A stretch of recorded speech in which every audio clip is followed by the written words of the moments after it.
गुरुजी के आश्रम सपनामी के जलवे। मित्रों, मेरा नाम सपना है। मैं यूपी के एक छोटे से शहर विनय में रहती हूँ। जब मैं 24 बरस की थी तो मेरी शादी विनय के साथ हुई।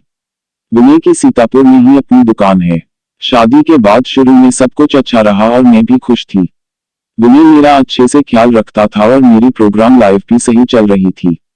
शादी के 2 साल बाद हमने बच्चा पैदा करने का फैसला किया, लेकिन 1 साल तक बिना किसी प्रोटेक्शन के प्रोग्राम करने के बाद भी मैं गर्भवती नहीं हो पाई।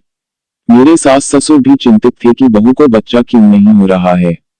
मैं बहुत परेशान हो गई कि मेरे साथ ऐसा क्यों हो रहा है। मेरे पीरियड्स टाइम पर आते थे। शारीरिक रूप से भी मैं भरे पूरे बदन वाली थी। तब मैं 26 बरस की थी। गोरा रंग, कद 5'3", सुंदर नाक, नक्श और गदराया हुआ मेरा बदन था।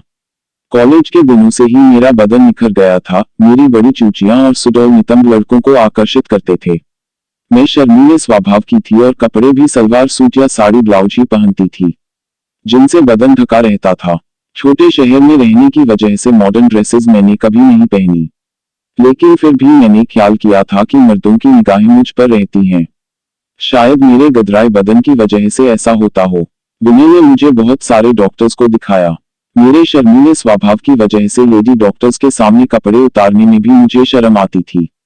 लेडी डॉक्टर चेक करने के लिए जब मेरी संतारा होल्ड को छूती थी तो मैं एकदम से गीली हो जाती थी और मुझे बहुत शर्म आती थी।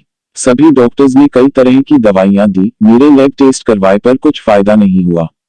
फिर विनय मुझे दिल्ली ले गया, लेकिन मैंने साफ कह दिया कि मैं सिर्फ लेडी डॉक्टर को ही दिखाऊंगी। लेकिन वहां से भी कुछ फायदा नहीं हुआ। मेरी सासूजी ने मुझे आयुर्वेदिक, होम्योपैथिक डॉक्टर्स को दिखाया। उनकी भी दवाइयां मैंने ली, लेकिन कुछ फायदा नहीं हुआ। अब विनय और मेरे संबंधों में भी खटास आने लगी थी। विनय के साथ प्रोग्राम करने में भी अब कोई मजा नहीं रह गया था। ऐसा लगता था जैसे बच्चा प्राप्त करने के लिए हम जबरदस्ती ये काम कर रहे हों।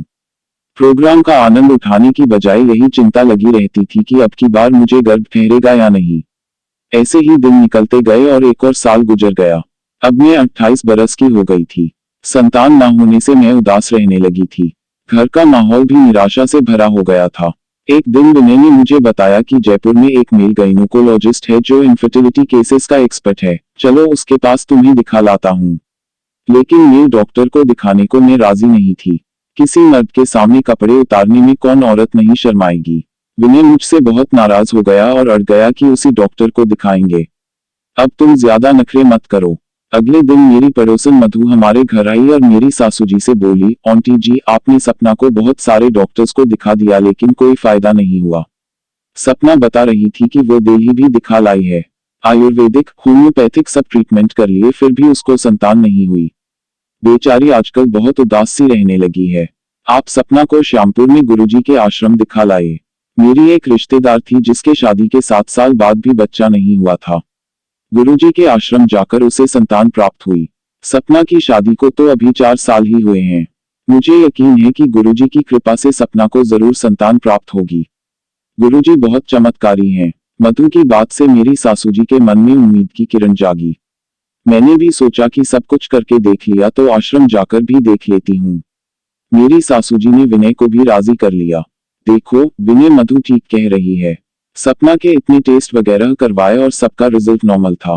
कहीं कोई गड़बड़ी नहीं है, तब भी बच्चा नहीं हो रहा है। अब और ज्यादा समय बर्बाद नहीं करते हैं। मधु कह रही थी कि ये गुरुजी बहुत चमत्कारी हैं और मधु की रिश्तेदार का भी उन्हीं की कृपा से बच्चा हुआ। उस समय मैं मधु के आने से खुश हुई थी कि अब जयपुर जाकर मेल डॉक्टर को नहीं दिखाना पड़ेगा, पर मुझे क्या पता था कि गुरुजी के आश्रम में मेरे साथ क्या होने वाला है। इलाज के नाम पर जो मेरा शोषण उस आश्रम में हुआ, उसको याद करके आज भी मुझे शर्म आती है। इतनी चालाकी से उन लोगों ने मेरा शोषण किया। उस समय मेरे मन में संतान प्राप्त करने की इतनी तीव्र इच्छा थी कि मैं उन लोगों के हाथ का खिलौना बन गई। जब भी मैं उन दिनों के बारे में सोचती हूँ तो मुझे हैरानी होती है कि इतनी शर्मीली हाउसवाइफ होने के बावजूद कैसे मैंने उन लोगों को अपने बदन से छेड़छाड़ करने दी और कैसे एक रंडी की तरह आश्रम के मर्दों ने मेरा फायदा उठाया। आपको हमारी जानकारी कैसी लगी हमें कमेंट में जरूर बताएं और अपने दोस्तों के साथ शेयर जरूर करें, क्योंकि खुशियां और ज्ञान बांटने से ही बढ़ता है। फिर मिलते हैं किसी नए वीडियो के साथ, तब तक के लिए नमस्कार।